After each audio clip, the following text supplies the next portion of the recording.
6, a helping hand with your land. Neil from Essex here, out today with the Kubota LA434 front loader. Today we're going to do a little bit of load cell testing down in our test pit. I've got here, buried about 10 feet underground, a tire with a chain attached to it, and a load cell between my loader and that chain going down underground. I'm going to go through and do a couple demonstrations here for you today, showing how lift height and the positioning on your loader bucket impacts your lift capacity. One of the things that I really frequently get frustrated by is the way that a lot of tractor companies present the specifications of their product. Oftentimes you're going to find some companies giving you a lot of detail, the more honest companies giving you a lot of detail on exactly where they're taking their measurements, the height, how high up, and how far forward on the loader they're recording those specs. The less honest ones that want to make themselves seem like a little bit more than they are going to be very coy about exactly how they're taking those numbers. By coming back closer to the loader and lower down to the ground, you're going to lift a lot more weight. So if you're trying to put on a good face and make a good marketing material, that's a very easy way to do it, is just by not showing the full picture. So I'm going to show you a little bit here today just by moving around the point that my load cell is attached and running up to different heights of how we can come up with some radically different numbers. Now, just like lifting something yourself, the lower that you are to the ground, the closer that you are to your body, the much easier that it is, right? If you're going to try to lift something up above your head, it's going to be a lot more difficult than lifting it up to your knees. So we're going to do the knees test here at first. So I've got the loader lowered down to the ground, and I've got my load cell hooked back behind my bucket where the pivot pins are at right about knee height, which should give us a very, very strong lift. The very conservative number for this loader is right about 660 pounds. That's the conservative number that we as sales guys like to see used, because it's going to tell you that you should be able to put 660 pounds just about anywhere, to full height, into a dump truck or whatever. But this number is going to show a heck of a lot more than that.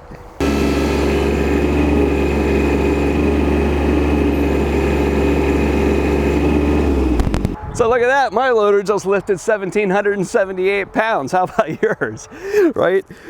Very good example right there. So knee, or basically waist height at this point now that I pulled the slack out of the chain, right? If we were gonna drop this down even further, it's pretty safe to say that you could probably get a 2,000 pound measurement out of this tractor. And that's gonna show you that when you're lifting loads around, if you only need to be able to pick something up off the ground and carry it a little ways and set it back down again, you can really push a lot more with these tractors than what you would expect. But as you're gonna see here, as we move this thing up forward higher and higher, those numbers are going to start to decrease. So you can see here by the dog leg here that's in the loader arm, that dog leg is going to be pointed basically out by 90 degrees here in the next test, and that one's going to be taken right about 5 feet.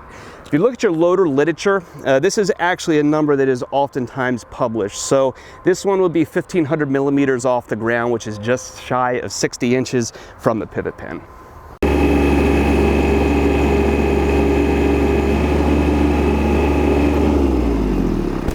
I'm coming in at 1,200 pounds, a full 30% lower than what we were doing just 2 feet below. So you can see here how that loader geometry plays out. As that bucket moves away from the tractor, your lift capacity starts to dive off really quickly.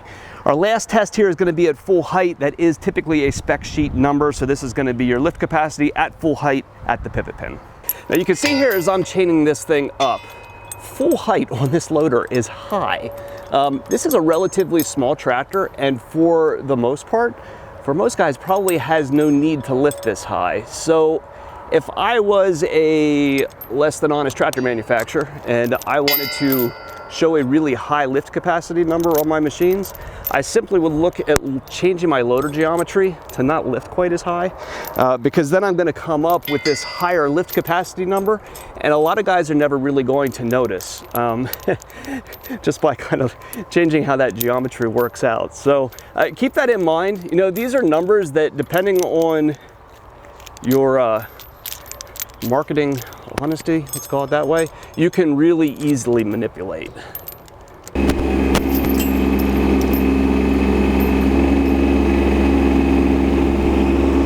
So lift capacity at full height at the pivot pin comes in at 1,043 pounds. Now that's approximately about 10% or so over what's used on the specification sheet. You're always going to see some amount of variation in these tractors based upon their hydraulic pressure. This one we did not test, so I don't know exactly where it falls in the range, but you want to know that there is probably about a 10% margin of error in all of these numbers and most tractors rolling out of the factory, because there's always going to be a little bit of that variation in the tractor's hydraulic relief pressure. We're going to come out here and do a measurement at bucket center. So bucket center is a common measurement that we generally look to be able to tell a guy, here's the kind of weight that you're actually going to be able to put in the bucket, right? So as we've been talking, as loads move up or down or front or back, the amount of capacity that you're going to get out of your loader changes. So a common measurement point that you're going to find on your spec sheet is called 500 millimeters forward, or what we generally will refer to as bucket center. Now, the fun thing about this particular bucket is that if you go back here to where the pivot pin is and you come out 500 millimeters, are basically right about 20 inches. We're out here nearly about 6 inches from the end of the bucket, not actually at bucket center. So the conservative numbers that we generally use are even more conservative, actually, because we're using that conservative number out here near the end of the lip and not actually back here at a true bucket center. So for this test, I'm going for the true bucket center. So I've wrapped a chain around the top of the bucket here so that I can attach my load cell down here underneath the middle, the flat part of the bucket.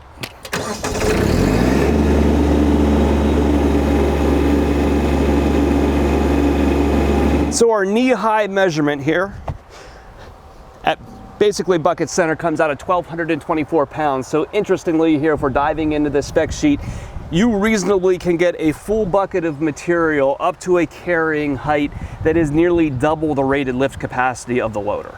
Our load is starting to go forward a little bit, but we're not the whole way front on the dog leg of the loader yet.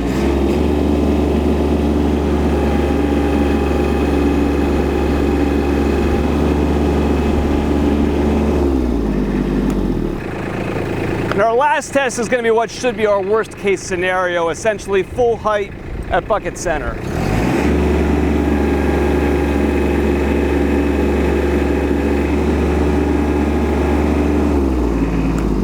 So we finished right there, right about 649 pounds at essentially full height bucket center. Now that's really within our give or take 10% or so margin of error that I would expect to see in this. I am quite obviously a guy in a field with a chain and a load cell and not Consumer Reports. So interesting conversation that we could show here, how loader specifications are rated, oftentimes why you're going to get a real sense that certain machines are able to far outperform their specification, and telling you a little bit too about how to interpret these numbers and which ones to look for when you're going through a tractor spec sheet. So if you're going through the buying process on a piece of equipment and we can help, or you have parts or service needs for a machine you've already got, give us a call at Messick's. We're available at 800-222-3373 or online at Messick's.com.